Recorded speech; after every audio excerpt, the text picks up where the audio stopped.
Satellite থেকে নেওয়া এই ছবিটি দেখুন। নর্থ কোরিয়াতে যেখানে শুধু অন্ধকার দেখা যাচ্ছে, সেখানে সাউথ কোরিয়াতে তো মনে হচ্ছে পুরো পার্টি চলছে। নর্থ কোরিয়া এবং সাউথ কোরিয়া শুনতে একই মনে হলেও এই দুটো দেশ রাজনৈতিক, সামাজিক এবং অর্থনৈতিক দিয়ে সম্পূর্ণই আলাদা। কিন্তু ইন্টারেস্টিং ব্যাপার হলো যে এই দেশ দুটির মধ্যে সব সময় এরকম পার্থক্য ছিল না। এমনকি এক সময় এই দুটি দেশ তো একটাই রাষ্ট্র ছিল। ভারত ও পাকিস্তানও কিন্তু একই দিনে স্বাধীনতা পেয়েছে, কিন্তু আজ ওয়ার্ল্ড লেভেলে দুটো দেশের পরিস্থিতির মধ্যে অনেক পার্থক্য রয়েছে। ভারত যেখানে গ্লোবাল পাওয়ার হওয়ার দিকে এগোচ্ছে, সেখানে পাকিস্তানের মানুষদের এখনো দুবেলা খাওয়ার জুটছে না। যে সিচুয়েশনে এখন ভারত ও পাকিস্তান রয়েছে, ঠিক তেমনই পরিস্থিতিতে আজ নর্থ কোরিয়া ও সাউথ কোরিয়াও দাঁড়িয়ে রয়েছে। এই দুটি দেশ একসময় একটাই দেশ ছিল, কিন্তু আজ এই দেশ দুটোর মধ্যে দিন এবং রাতের মতো পার্থক্য রয়েছে। যেখানে সাউথ কোরিয়া নিজেদের অ্যাডভান্স টেকনোলজি ও কোম্পানির জন্য পুরো বিশ্বে নিজেদের নাম উজ্জ্বল করেছে, সেখানে নর্থ কোরিয়ার পাগল প্রেসিডেন্ট কিম জন উংয়ের শাসনের জন্য পুরো দুনিয়ায় এর বদনাম হওয়ার বাকি নেই। যেখানে সাউথ কোরিয়াতে মানুষের কাছে সব রকমের স্বাধীনতা রয়েছে, মানুষ যেভাবে খুশি বাঁচতে পারে, সেখানে নর্থ কোরিয়াতে মানুষ নিজের ইচ্ছে মতো কিছু করা তো দূরের কথা, নিজের ইচ্ছায় অন্য শহরেও যেতে পারে না। সাউথ কোরিয়া এবং নর্থ কোরিয়া এই দুটি দেশের মধ্যে পার্থক্য কী এবং কোন কোন দিক দিয়ে এই দুটি দেশ সম্পূর্ণ আলাদা, আজকের ভিডিওতে আজ আমরা সেটাই দেখব। তো চলুন বন্ধুরা, স্টাডি রুট পরিবারের আজকের ভিডিওতে জেনে নেওয়া যাক নর্থ কোরিয়া এবং সাউথ কোরিয়ার মধ্যে কি কি অন্তর রয়েছে। দেশ দুটির মধ্যে তুলনা শুরু করার আগে এদের ইতিহাস একটু জেনে নেওয়া যাক। দেখে নেওয়া যাক কি করে নর্থ ও সাউথ কোরিয়া বিভাজিত হয়েছে। আসলে দ্বিতীয় বিশ্বযুদ্ধের আগে দেশ দুটি একটি দেশের অংশ ছিল। 1910 সালে জাপান কোরিয়াতে আক্রমণ করে এবং সেখানে নিজেদের আধিপত্য বিস্তার করে, এবং এরপরে কোরিয়া অনেক বছর জাপানের শাসনাধীনেই ছিল। কিন্তু দ্বিতীয় বিশ্বযুদ্ধের সময় যখন আমেরিকা হিরোশিমা ও নাগাসাকিতে পরমাণু বোমার আক্রমণ করে, তখন জাপান আত্মসমর্পণ করে এবং কোরিয়া ছেড়ে চলে যায়। আর এভাবে 1945 সালে কোরিয়া স্বাধীনতা ফিরে পায়। কিন্তু স্বাধীনতার পরপরই আমেরিকা কোরিয়া দেশটিকে মাঝ বরাবর একটি লাইন দিয়ে দুটো দেশে বিভক্ত করে দেয়, আর এভাবেই তৈরি হয় সাউথ কোরিয়া এবং নর্থ কোরিয়া। কিন্তু বিভাজনের পরও 1950 সাল থেকে 1953 সাল পর্যন্ত এখানে ভয়ঙ্কর কোরিয়ান ওয়ার হয়, যেখানে দুটো দেশে লক্ষ লক্ষ মানুষ মারা যায়। এরপর যুদ্ধের সমাপ্তি হলেও দুটো দেশ নিজেদের লক্ষ্যকে আলাদা করে নেয়। সাউথ কোরিয়া আমেরিকার দ্বারা বেশি প্রভাবিত হয়েছিল এবং এখানে টেকনোলজি প্রাধান্য পায়। অন্যদিকে নর্থ কোরিয়ার উপর চীন এবং রাশিয়ার প্রভাব বেশি ছিল এবং এখানে কিম জং এর ফ্যামিলি রাজত্ব করতে শুরু করে। আজ সাউথ কোরিয়াতে ডেমোক্রেসি রয়েছে, কিন্তু নর্থ কোরিয়াতে দেখা যায় কিম জং উনের এক নায়কতন্ত্র। যদি নর্থ কোরিয়ার কথা আমরা বলি, সেখানে খুব কম মানুষই রয়েছে যাদের কাছে পাসপোর্ট আছে। এছাড়া এখানকার মানুষ যাতে দেশ ছেড়ে পালিয়ে না যেতে পারে, সেজন্য দেশের সরকার সেই বিষয়ে কড়া নজরদারি রাখে। শুধু অলিম্পিক এবং কোনো বিশেষ কারণেই ওই দেশের মানুষ দেশের বাইরে যেতে পারেন। এমনকি এক শহর থেকে অন্য শহরে যেতেও সেখানকার মানুষদের একটা স্পেশাল পারমিশনের প্রয়োজন হয়। আপনারা জানলে অবাক হবেন যে পুরো নর্থ কোরিয়াতে শুধু একটাই ইন্টারন্যাশনাল এয়ারপোর্ট রয়েছে, আর সেখানেও এয়ার চায়না এবং নর্থ কোরিয়ান গভর্নমেন্টের ফ্লাইটই বেশি চলে। এছাড়া এখানে এক বছরে মাত্র 5 থেকে 10 হাজার টুরিস্টই ঘুরতে আসে, যার জন্য এখানকার এয়ারপোর্ট বেশিরভাগ সময় ফাঁকাই পড়ে থাকে। অন্যদিকে সাউথ কোরিয়ার মানুষদের নিজেদের দেশে এমনকি পৃথিবীর যে কোনো প্রান্তে ঘোরার পুরোপুরি স্বাধীনতা রয়েছে। শুধু তাই নয়, সাউথ কোরিয়ার পাসপোর্ট বিশ্বের সবচেয়ে তৃতীয় শক্তিশালী পাসপোর্ট হিসেবে গণ্য হয়, যার কারণে সাউথ কোরিয়ার মানুষদের 170টিরও বেশি দেশে ভিসা ফ্রি এন্ট্রি অ্যালাউ করা হয়। এছাড়াও সাউথ কোরিয়াতে প্রতি বছর 5 কোটিরও বেশি ট্যুরিস্ট ঘুরতে আসেন, আর ওদের রাজধানী সিউল ইন্টারন্যাশনাল এয়ারপোর্ট বিশ্বের সবচেয়ে ব্যস্ততম এয়ারপোর্টগুলির মধ্যে অন্যতম। একটি মজার তথ্য হলো যে নর্থ কোরিয়ার পুরো নাম হলো democratic people's republic of Korea, অর্থাৎ নর্থ কোরিয়া নাকি একটা ডেমোক্রেটিক কান্ট্রি। উল্টো দিকে সাউথ কোরিয়ায় একটা সময় ডিক্টেটরশিপ ছিল এবং পরে এরা ডেমোক্রেসিকে গ্রহণ করে। কিন্তু বর্তমানে সাউথ কোরিয়াতে মানুষ পুরোপুরি স্বাধীনতার সাথে নিজেরা ভোট দিতে পারে এবং জীবনযাপন করতে পারে। আর নর্থ কোরিয়াতে কিম জং উনের ভয় এতটাই বেশি যে কিছু পার্টি ওর বিরুদ্ধে ভোটে দাঁড়ালেও ওদেরও শেষমেশ কিম জং উনকেই ভোট দিতে হয়।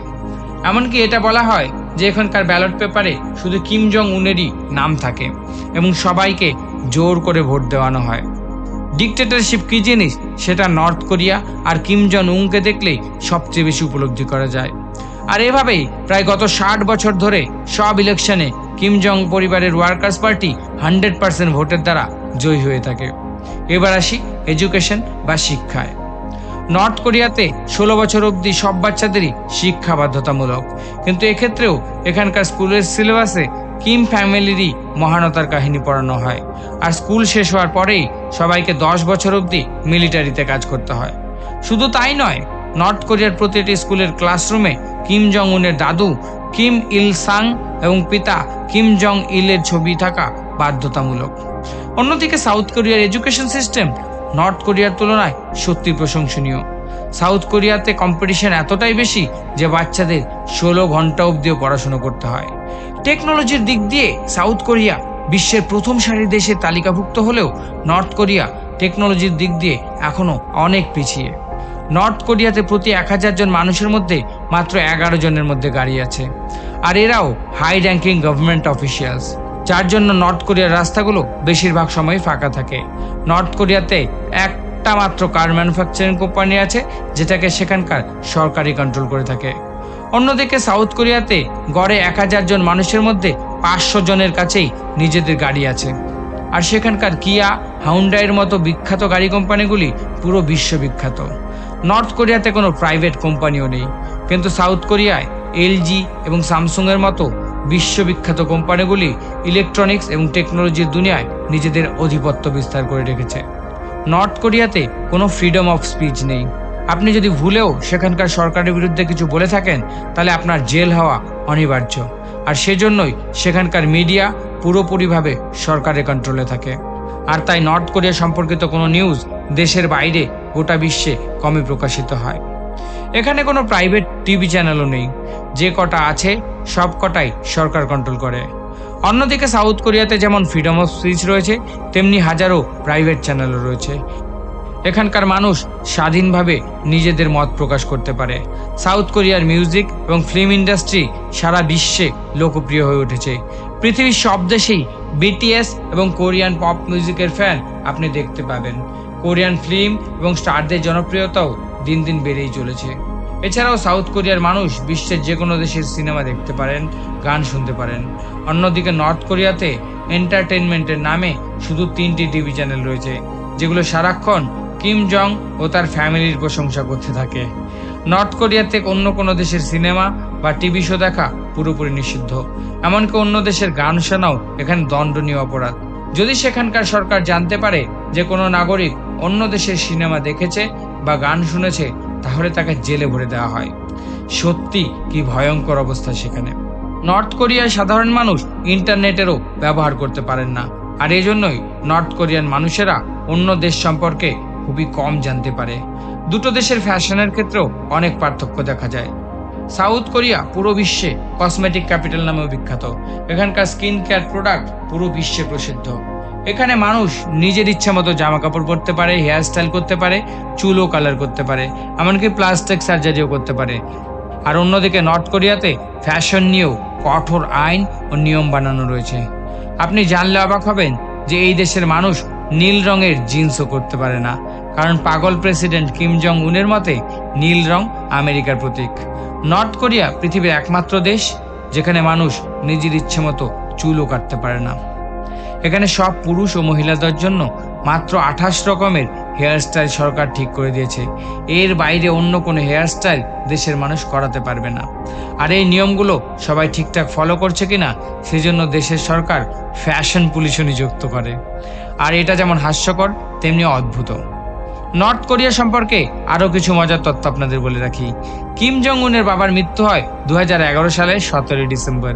আর এরপর প্রতি বছর 17 ডিসেম্বর থেকে 11 দিন অবধি সেখানকার সব মানুষকে রাষ্ট্রীয় শোক পালন করতে হয়।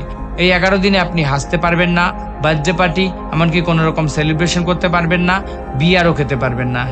এমনি কি আর কিম জং উনকে সবাই পাগল আখ্যা দিয়েছে? 2009 সালে কিম জন উং তার বর্তমান স্ত্রীর সাথে অনুমতি ছাড়াই জোর করে বিয়ে করে, আর তাদের বিয়ের পরেই সে তার স্ত্রীর নাম চেঞ্জ করে দেয়। তার আইডেন্টিটি প্রুফ, তার সম্পর্কে সব ডাটা ইনফরমেশন নষ্ট করে দেয়। এমনকি বিয়ের পর থেকে তার স্ত্রীকে নিজের বাবা মার সাথেও দেখা করতে দেয় না। সত্যি নর্থ কোরিয়া ও সাউথ কোরিয়া দেশ দুটি একই দিনে স্বাধীন হলেও কিম জন উং এর শাসনে নর্থ কোরিয়ার মানুষ আজও পরাধীন। আমাদের কাছে এগুলো মজার মনে হলো, সেখানকার মানুষদের কাছে কিম জং উনের এই অদ্ভুত নিয়মগুলি তাদের জীবনকে নিশ্চয়ই দুর্বিষহ করে তুলেছে। সেখানকার মানুষদের কাছে নর্থ কোরিয়া কোনো রকম নরকের চেয়ে কম নয়। তো বন্ধুরা, আপনাদের কি মনে হয় নর্থ কোরিয়া এবং সাউথ কোরিয়া সম্পর্কে যে কন্ট্রোভার্সিগুলো রয়েছে সেটা সম্পর্কে আপনার মতামত কি কমেন্ট করে জানাবেন। আর ওই ধরনের মজার ভিডিওগুলো পাওয়ার জন্য চ্যানেলটিকে সাবস্ক্রাইব করে পাশে থাকুন। খুব তাড়াতাড়ি নতুন ভিডিও নিয়ে দেখা হচ্ছে। Take care, bye by.